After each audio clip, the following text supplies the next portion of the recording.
Friends, good morning.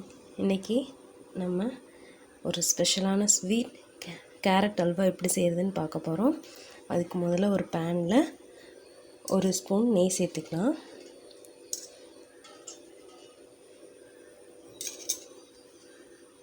அதில் ஃபஸ்ட்டில் முந்திரி பருப்பு திராட்சையை நம்ம ஃப்ரை பண்ணி எடுத்துக்கலாம்.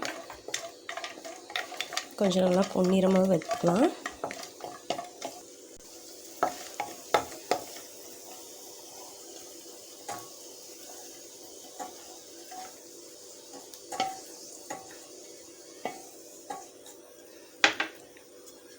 அடுத்து திராட்சை சேர்த்துக்கலாம்.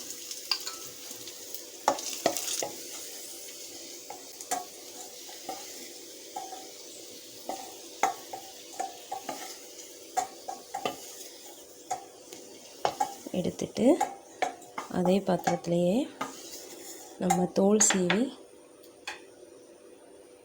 சீவி வச்சுருக்கிற கேரட் 2 கப்பு சேர்த்துக்கிறேன்.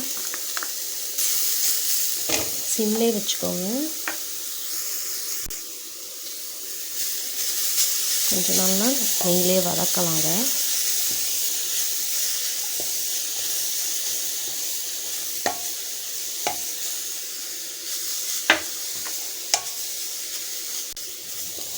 கேரட்டோட ஸ்மெல் வரும் இல்லையா, அந்த ஸ்மெல்லு போகிற வரைக்கும் நல்லா நம்ம வதக்கிக்கலாம்.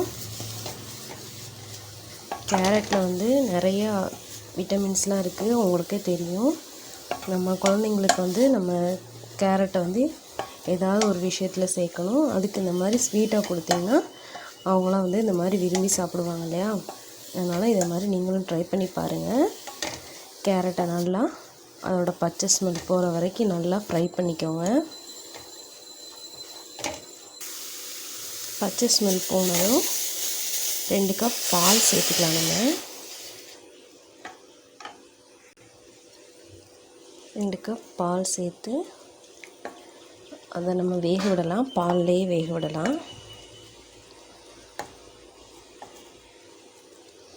ஒரு மூடி வச்சிங்கன்னா கொஞ்சம் சீக்கிரமாக வெந்துடும். அப்பப்போ திறந்து நம்ம லைட்டாக கிளறி விட்டுக்கலாம்.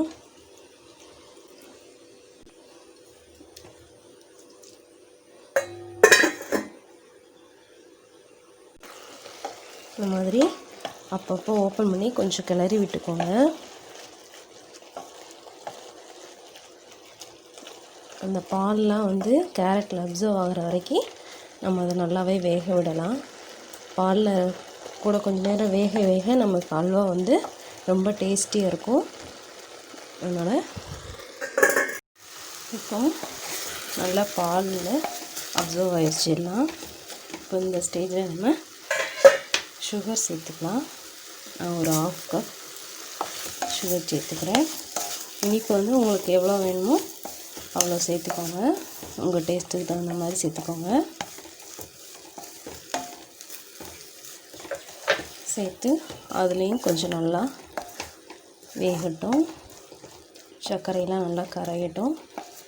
கரைஞ்சி அதுலேயும் கொஞ்சம் நல்லா கேரட் ஒன்றோட சேர்ந்து கொஞ்சம் வேகட்டும்.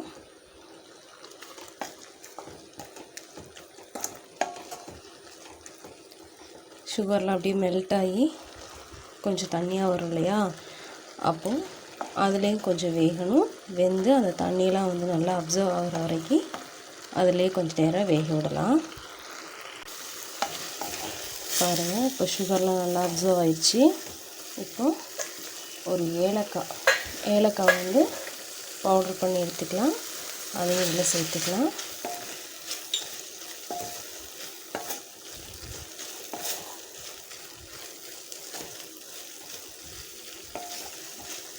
பாருங்கள் எவ்வளோ கலர்ஃபுல்லாக சூப்பராக இருக்குது.